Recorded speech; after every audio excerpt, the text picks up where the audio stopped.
సూత మహాముని శౌనకాదిములకు విఘ్నేశ్వర పతియు చంద్రదర్శన దోష కారణముగా తన్నివారణమున చెప్పదొడంగను. పూర్వము గజరూపము గల రాక్షసుడు శివుని గురించి ఘోర తపసంవచనను. అతని తపవమునకు మెచ్చి పరమేశ్వరుడు ప్రత్యక్షమై వరంబు కోరవలెను. అంత గజాసురుడు పరమేశ్వరుని స్తుతించి, స్వామి నీవు ఎల్లప్పుడూ నా యుదరమంబదేశించి యుండుమని కోరెను. భక్త సులభుడగు నా మహేశ్వరుధారని ఓర్కదీప గజాసురుడు యుదరమందు ప్రవేశించి సుఖముండే. కైలాసమున పార్వతీదేవి భర్త జాడ తెలియక పలుతరముల నన్వేషించు కొంతకాలమునకు గజానున గర్భనిష్ఠునిగా తెలిసి రప్పించుకొనెను. మార్గమున గాక పరితపించు కృష్ణమూర్తిని ప్రార్థించి తన వృత్తాంతమును తెలిపి, యో మహానుభావ, పూర్వము భస్మాసురుని బారి నుంచి నా పతిని రక్షించి నా కొసగితివి. ఇప్పుడు కూడా నుపాయముచే రక్షింపు అని పిలిపించ. హరి యా పార్వతిని సూచించి పంపే అంత నా హరి బ్రహ్మాది దేవతలకు పిలిపించి గజాసుర సంహారమునకు గంగిరెద్దుల మేలమే యుక్తమని నిశ్చయించి నందిని గంగిరెద్దుగా అలంకరించి బ్రహ్మాది దేవతలకు తలకొక వ్యాధిమును ధరింపజేసి తానను చిరుగంటెల సన్నాయిని దాల్చి గజాసుర బ్రహ్మమునకు నచ్చి జగన్మోహనముగా నాడుచుండగా గజాసురుడు విని వారిలో విలపించి తన భవనమును ఎదుట నాడించ నియమించను. బ్రహ్మాది దేవతల మధ్య వాద్య విశేషములు చూడగల్ప జగన్నాటక సూత్రధారియకు నా హరి విచిత్రముగా గంగిరెద్దు నాడించగా గజాసురుడు పరమానందపురుడై నీకేమి కావాలనో కోరుడు సంగను. నేను హరి అతనిని సమీపించి ఇది శివుని వాహనముకు నంది, శివుని కనుగొనటకు వచ్చే ఆకాశివును నసంగమని పలికే. ఆ మాటను గజాసురుడు నివ్వెవ్వరివి అతని రాక్షసంతవులకు శ్రీహరిగా నెరింగి తనకు మరణమే నిశ్చయమనుచుకు తన గర్భస్థున్న పరమేశ్వరుని నా శిరస్సు త్రిలోక పూజ్యముగా చేసి నా చర్మము నీవు ధరింపవే అని ప్రార్థింప విష్ణుమూర్తికి అంగీకారము తెలిపి నాతడు నందిని ప్రేరేపించి నందియును తన శృంగమునచే గజాసురుని చీల్చి సంహరించి అంత పరమేశ్వరుడు గజాసుర గర్భములో నుండి బహిరాగతుడై విష్ణుమూర్తిని స్తుతించి అంత నా హరి దుష్టాత్మలకెట్టి పరంబ లీలయాదు యొచ్చినచో పామునకు పాలు పోసినట్లుగా ఉపదేశించి బ్రహ్మదేవతలను వీడికొల్పి తాను వైకుంఠమున కరిగి శివుని నంది నెక్కి కైలాసమునకు కతి వేగమునగా జనియే. కైలాసమున పార్వతీదేవి భర్త రాకకు దేవాదుల వలన తిని ముదిమందిగా అభ్యంగ స్నానము ధార్చి శరీరమునందు వచ్చిన నలుగు పిండితో ఒక బాలులను చేసి ప్రాణం పోసంగా వాకిలి ద్వారమును కాపుంచే స్నానాంతరము పార్వతి స్వరాభరణములకు అలంకరించుకొని పత్యాగమునకు నిరీక్షించుచుండే. అంత పరమేశ్వరుడు వచ్చి నదిదోహించి లోపలికి గోవద్వారమును ఉంటున్న బాలకుడు అడ్డుగంప కోపవేషులై త్రిశూలం నచ్చి నా బాలకుని కంఠంపు దునిమి లోనికి అంత పార్వతీదేవి భక్త రాకకి ఎదురు చూసి అర్థప్రాధ్యులను పూజించే వారి ఇరుగులను పరమానందము ప్రియత భాషణమును ఉంచుచుండగా ద్వారమునందరి బాలుని ప్రసన్నము వచ్చే. అంత పరమేశ్వరుడు తాను నరించిన పనికి చింతించి తాను తెచ్చిన గజాసుర శిరమము నా బాలులకు అతికించే ప్రారంభ సంగే గజాననుండుని నామము సంగనే. అతనిని పుత్ర ప్రేమయుండు ఉమామహేశ్వరులు పెంచుకొనిచుంజరి. గజాననుడు తల్లిదండ్రులు పరమ భక్తితో సేవించి ఉండెను. ఇతడు సులభముగా ఎక్కి దిగుటకు అనిందితుడగా ఒక ఎలుకను వాహనముగా చేసుకొనెను. కొంతకాలమునకు పార్వతీ పరమేశ్వరులకు కుమారస్వామి జన్మించను. ఇతడు మహాబలిశాలి. ఇతని వాహనము నెమలి. ఇతడు దేవతల సేననాయకుడై ప్రఖ్యాతి కాచుచుండెను. ఒకనాడు దేవతలు మునులు పరమేశ్వరుని సేవించి విఘ్నములు పోకొని అధిపతిగా తన కొసంగమని గజాలను మరుగుజ్జువాడు అసమర్థుడు గాన ఆ యాధిపత్యము తన కొసంగమని కుమారస్వామి తండ్రి వేడుకొనెను. అంతన కుమారస్వామి చూసి మీలో నెవరు ముల్లోకములందరి పుణ్యనదులకు స్నానమాడి ముందుగా నా యొద్దకు వచ్చుతారో వారికి ఆధిపత్యం కొసంగునని పరమేశ్వరుడు పలుకవలయని సమ్మతించి కుమారస్వామి నెమలి వాహనం ఎక్కి వాయు వేగంబున నేగ అంత గజానుండు వీణుడే తండ్రిని సమీపించ ప్రణమిని అయ్యా నా అసమర్థను తామె ఎరుగుండిరి. నెట్ల నతిగయముని మీ పాద సేవకునే నా ఎందు కటాక్షమించి తగునుపమయంపు తెలిపి రక్షింపై అని ప్రార్థింప. మహేశ్వరుడు దయాళుడై సకృన్నారాయణ కృతాన్ భువాన్ కల్పశతత్రయం గంగాది సర్వదీర్ఘేషు స్నాతో భవతి పుత్రక. కుమార, ఒకసారి నారాయణ మంత్రము జపించిన మాత్రమున 300 కల్పములు పుణ్యనదిలో స్థానమొచ్చిన వాడుగునని సక్రమంబుగా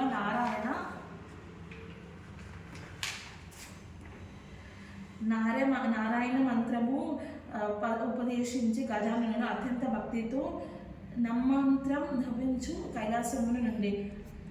ఆ మంత్ర ప్రభావమున అతడు పూర్వము గంగా నదికి స్నానమాడి అంకిన కుమారస్వామికి గజాననుడు నదిలో స్నానమాడి నటులని చూచి ఆశ్చర్యపడుచు కైలాసమునకి తండ్రి సమీపమందున్న గజాననుని వచ్చి నమస్కరించి తన బలమును నిందించుకొని, తండ్రి అన్నగారి మహిమ తెలియకున్నట్లనే క్షమించుము, ఆ ఆధిపత్యము అన్నగారికే నచ్చని ప్రార్థించే.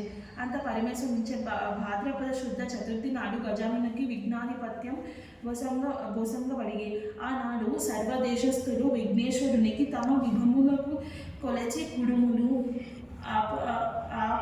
అపుమములు మున్నగు పిండి వంటలు, టెంకాయలు, పాలు, తేనె, అరటిపళ్ళు, పానకము, వడపప్పు మొదలగునవి సమర్పించి పూజింప. విఘ్నేశ్వరుడు సంతుష్టుడే. కుడుములు మున్నగునవి కొన్ని భక్షించి, కొన్ని వాహనములు సేవించి, కొన్ని చేత ధరించి ముందగా మనమున సూర్యాస్తమ వేళకు కైలాసముకు తిరిగి తల్లిదండ్రుల ప్రణామము చేయుబోవ. కడుష్టమ నొందుచుండ శివుని శిరమున వెలయ చంద్రుని చూచి వికటింపుగా నవ్వే. అంత రాజదృష్టి సోకిన రాలుగోర శుభము నన్ను సామెత నిజమునట్లు విఘ్నదేవుని గర్భంబు పగిలి అందున్న కుడుములు తత్పర్య దేశం వెల్లడము దోలెను. అతండు మృత్యుంజయుడు అయ్యను. ఆ సమయమున సప్త మహర్షులు యజ్ఞము చేయించు తమ భార్యతో అగ్ని ప్రదర్శనలు చేయని అగ్నిదేవుడు ఋషిపత్నులను మోహించి శాపమయంబున అగ్నిచుడు క్షీణించుచుండ నయ్యది భార్యకు స్వాహాదేవి గ్రహించి అరుంధతి రూపము దక్కిన ఋషుల పత్నులు రూపంబులు తన దేవచి పతిప్రియంబేసిన ఋషులధారిని కనుగొని అగ్నిదేవులతో నున్నవారు తమ భార్యలను శంకించి ఋషులు తమ భార్యను విడనాడి పార్వతి శాపానంతరము ఋషిపత్నులు చంద్రుని చూచుటకే వీరగట్టి నీలాపనింద కలిగినది. దేవతలు, మునులు, ఋషిపత్నులు యాపద పరమష్టకి నిల్పనాథుడు సర్వభగ్నునటి అగ్నిహోత్రుని భార్యే ఋషిపత్నుల రూపంబు దాల్చి వచ్చటందిగా సప్త ఋషులను సమాధులను పరిచి వారితో బ్రహ్మ కైలాసమునచి ఉమామహేశ్వరులను సేవించి మృత్యుండై పడి ఉన్న విఘ్నేశ్వరుని బ్రతికించి ముడంబగాచి. అంత దేవతలు పార్వతీదేవిని నొసంగిన శాపంబు లోకంబు కీడి వాటిల్లి కానీ దాని అపహరించడానికి ప్రారంభ. పార్వతి సంతృష్ట గాంధీ కుమారుని జైలదీసి ముద్దాడి. ఏ దినమునైతే విఘ్నేశ్వరుని చూసి చంద్రుడు నవ్వేనో ఆ దినమున చంద్రుని చూడరాదు అని శాప స్నానం వసంగి. అంత బ్రహ్మాదులు సందర్శించుటూ తమ గృహములకు ఏగి భాద్రపద శుద్ధ చతుర్థి నాడు మాత్రము చంద్రుని చూడక జాగరూకులై సుఖంభము నుండి కొంతకాలంలో గడిచి. ద్వాపరయుగమున ద్వారకాసులకు శ్రీకృష్ణుడు నారదుడు దర్శించు స్తుతి ప్రియ సంభాషణ జరగచ్చు. స్వామి సాయం సమయం ఈనాడు వినాయక చతుర్థి కాన పార్వతి శాపం వచ్చి చంద్రుని చూడరాగదు, నిజ గృహంబున కేగీత శనివిండు అని పూర్వ వృత్తాంతమై శ్రీకృష్ణునికి తెలిపి నారదుని స్వర్గలోకమునికి నేను.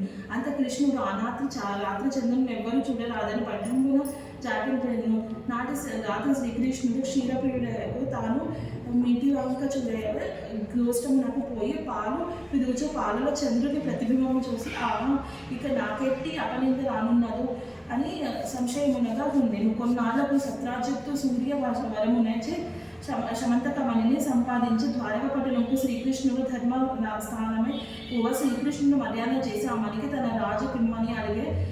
ఇది 8 భారముల బంగారమును దినముల కోసం ఇచ్చి దీనిని ఈ యాప్తుకనకు ఏ మందమతి అయినను మిమ్మల్ని పొమ్మని యారకుండెను. అంత నొకడిని సత్రాజిత్తు తమ్ముడు ప్రశేషుండగా శమంతకమణిని కంఠంలో ధరించి వేటన నడవికి తన యొక్క సింహమును మణి మాంసం కండమని భ్రమించి వాసం చింపి ఆమెను కొనిపోవుండగా నొక సింహమును ధూనిమి యమని కొని తన కొండ బిలమునకు తొట్టిలో బవలించి ఉన్న తన కుమార్తెకు జాంబవతిని ఆటవస్తువు నొసంగను. మరునాడు సత్రాజిత్తు తమ్ముని మృతి విని శ్రీకృష్ణుడు మణి ఇవ్వలేదని నా సొగను చంపి రత్నం అపహరించినవి పట్టణము దాటి అని శ్రీకృష్ణుడు విని నాడు క్షణమును చంద్రబింబాలు చూచిన దోషఫలంపై అని దాని బాబునకు బాల్య సమితుడై యరణ్యమునకు పోయి వెతుకగా నా కోసం ప్రశంసించు కలరింభను సింగపు కాలిజుడను పిదప భూక చరణ విన్యాసమున కనిపించను. ఆ దారిని బట్టి పోచుండగా ఒక పర్వత గుహ ద్వారము ఆసి పరివారం నచ్చట విడిచి శ్రీకృష్ణుడు గుహ లోపలికి కేగి అచ్చుట బాలకి వలపై కట్టబడి ఉన్న మణిని చూసి అది యుద్ధములకు పోయి ఆ మణిని తెచ్చుకొచ్చుకొని వచ్చుచున్నంత ఊయలలోని బాలిక ఏడవదను. అంత దారిని వింత మానసి వచ్చి నన్ను కేకలు వేసెను. అంతటా జాంబవంతుడు కోపావిషుడు శ్రీకృష్ణుని బలి అలచొచ్చు నరసుకముడు రుచిత కోరికలను ధూమం యుద్ధం వచ్చే శ్రీకృష్ణుడు వాని బడద్రోసి వృక్షములను చేతను రాళ్ళ చేతను ఇడగు ముష్టి ఘాతములను చేత రాత్రింబవలు యురువది